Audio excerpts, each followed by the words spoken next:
Now that Japan has reopened, what changed? Before we start, the best way to support us is to subscribe to our channel and give us a like. Thank you so much! Japan is finally open to most of the world. Yay! Yeah! Japan is a little bit different after the pandemic, so we're gonna give you some tips on how to enjoy the new normal in Japan. Tip number 1, temperature check. Before you enter most of the stores and restaurants, you still have to have your temperatures checked to make sure that you're okay, or they will have some alcohol at the entrance for you to rub your hands with. As a traveler, it's best to follow the local rules. It makes everybody more comfortable. Tip number 2, masks. Despite the fact that the cases have dropped significantly, except for the past few days, most Japanese people still wear masks indoors. When you're eating at a restaurant, keep the masks on until your food has arrived and try to put them back on again after you have finished your food and drinks. I know it is a little bit annoying, but that is the norm for now, so let's respect the Japanese culture. As for the outdoors, I would say around 90% of the people still wear masks. Unless you're in a very isolated area, try to keep your masks on just to let others feel safer. Number 3, more cashless options. There are definitely more places using cashless methods. E-payments such as Apple Pay or others. You can also buy a Suica card, which is a pretty popular form of cashless payment in Japan. Everything is going electronic. They also have an eSIM card in which there's no need to put in a physical SIM card in your phone anymore. You can check that out. Number 4, there's definitely a lot less plastic bags being used in Japan right now. If you want a plastic bag, you may have to pay extra, around 2 to 30 yen. So try to bring your own bag when you go shopping so you can save on paying for these extra plastic bags. Number 5, tax refund is different. Japan is definitely one of the easiest places in the world to get the tax refund. Depending on the items, it's a little bit different, so you should definitely check.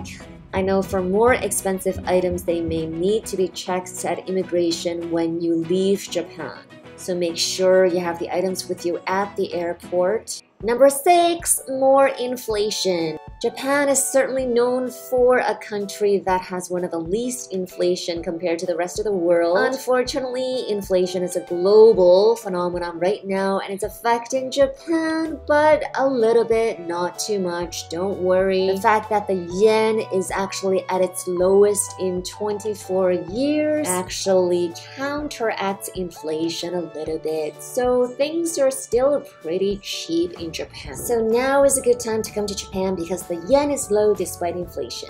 Number 7, the Japan Rail Pass JR Pass can save you a lot of money. If you plan to travel across different regions in Japan, for example, you want to go to Hokkaido, Osaka, etc., it's best to get the JR Pass because you have unlimited access to all the JR national trains, including the Shinkansen bullet trains and the Narita Express trains. You can choose different types of passes, which is valid for, say, a week or 2 weeks or 21 days. We've got all the links below. Check them out.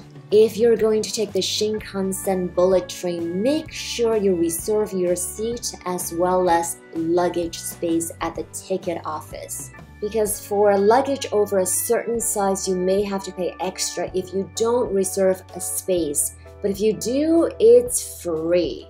Otherwise, you may have to pay around 1,000 or 2,000 yen extra for your luggage space. If you have smaller luggages, there's no need to reserve spaces. Only if you have large suitcases do you need to reserve luggage spaces. Planning ahead can indeed save a lot of money. Finally, number 8 is to buy travel insurance. Even though going to the doctors may not be the most expensive in Japan, however, it is always good to be safe. So buy travel insurance before you come to Japan. Hope these tips are helpful. I know some of them may be a little bit annoying, like wearing masks, but just tolerate it for now because when we travel to a different country, it's best to respect their rules. With that being said, enjoy your trip!